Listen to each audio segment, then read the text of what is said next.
After defeating France 4-2 in a penalty shootout, Argentina convincingly became the 2022 World Cup champions, fulfilling the dreams of countless fans around the world. However, from an economic and political perspective, some experts suspect that La Albiceleste were backed to win the 2022 World Cup in Qatar. It is said that Argentina was chosen by Qatar's wealthy elite to win the championship, and that Messi's award ceremony was carefully orchestrated so he could don the ceremonial cloak and be officially crowned the new king of football. Please note, this article is an extension of opinions that have circulated on social media. It is for reference only and not a confirmation of any claims. We hope readers will approach this with positive and respectful commentary. Beyond that, the host country of the 2022 World Cup, Qatar, is now grappling with the aftermath of hosting the most extravagant tournament in history.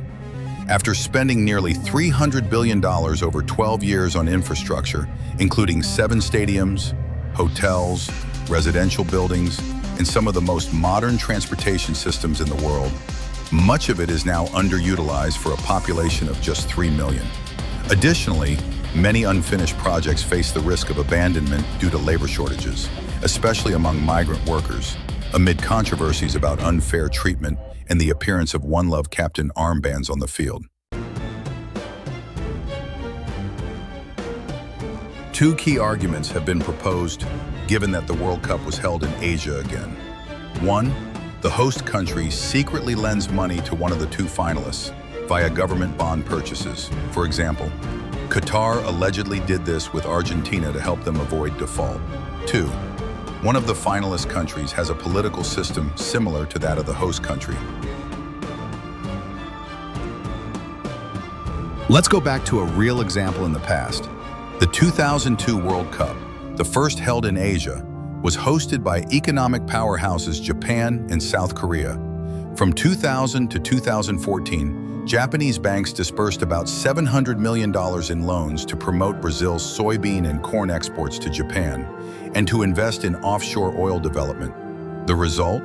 Brazil reached the final and won the 2002 World Cup. The theory here is, if Brazil wins, their GDP spikes, bond values rise, the economy strengthens, and Japan reaps enormous profits from its investments. Now apply that formula to the 2022 World Cup in Qatar. The host was the ultra-rich Arab elite. Rumors suggest they lent Argentina around $5 billion to avoid default and bought their government bonds at ultra-low prices, betting on a future surge. If Argentina won, their GDP would likely increase and tax revenue would rise. Some hypothesized evidence includes 1. Nasser al-Khelaifi, a Qatari billionaire and president of Paris Saint-Germain, allegedly brought Messi to PSG after he left Barcelona, with the condition of helping him win the World Cup. It's also speculated that this move helped Messi with money laundering and tax avoidance, given that his net worth exceeds $1 billion. Of course, this is a theory, not a confirmed fact. 2. Argentina's loss to Saudi Arabia was seen as a fun bet by the Arab world. It was meant to make headlines early in the tournament, and Saudi Arabia was chosen to enjoy that spotlight. After that match, Argentina went unbeaten all the way to the final. Their play this year was arguably more convincing than during the 2014 World Cup. Meanwhile, Saudi Arabia faded away, serving as nothing more than a stepping stone. But that early upset made the World Cup thrilling from the start and drew attention to Asian football. Before the 2022 World Cup began, many predicted a final between Argentina and England. Though England didn't make it, Argentina did and won. This helped boost Argentina's economy, bringing potential political and economic gains for the Arab world. Take, for example, the opening ceremony of the 2022 World Cup.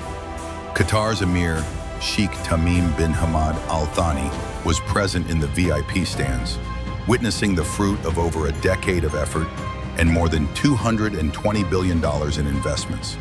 Seated beside him were Saudi Crown Prince Mohammed bin Salman, owner of Newcastle United, and Egyptian President Abdel Fattah el-Sisi, leaders of 2 Arab nations that had previously tried to isolate Qatar in a bid for regional dominance.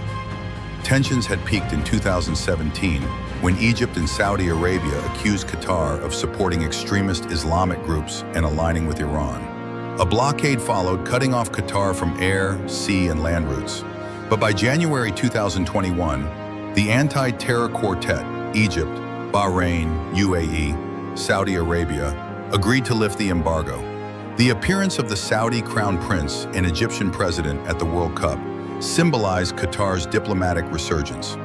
The geopolitical dark clouds over Qatar had become a thing of the past. In his opening speech, Sheikh Tamim praised the tolerant and unified traditions of the Peruvian tribe, who once lived across the Arabian Peninsula to North Africa, now forming many Islamic nations. Also seated in the VIP section was Turkish President Recep Tayyip Erdogan. Naui Kamerti pair win, even though Turkey had not qualified for the 2022 World Cup. Analysts believe Qatar's success in organizing the tournament was supported significantly by Ankara.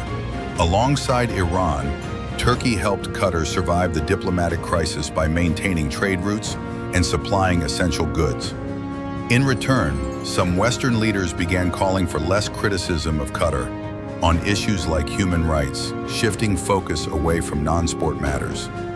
FIFA President Gianni Infantino emphasized Qatar's genuine efforts to realize the dream of hosting the World Cup and pushed back against European politicians' criticism on human rights. He claimed that Europeans should apologize for the last 3,000 years of global wrongdoing before lecturing others on morality. Notably, FIFA has even entertained the idea of holding the World Cup in North Korea, the most secretive and dangerous country of this decade. Qatar has already been selected to host the 2023 AFC Asian Cup and the 2030 Asian Games, and is in early discussions about bidding for the 2036 Summer Olympics, leveraging the infrastructure and urban development achieved for the 2022 World Cup. In conclusion, suspicions persist that football is being used as a political tool. Argentina won, Qatar benefited, and the close ties between Messi and the PSG president appear more like a carefully calculated arrangement than coincidence, designed to serve greater goals. But for us, the fans, let's set these theories aside and simply enjoy the beauty of football. This article is for reference only, not an assertion of truth.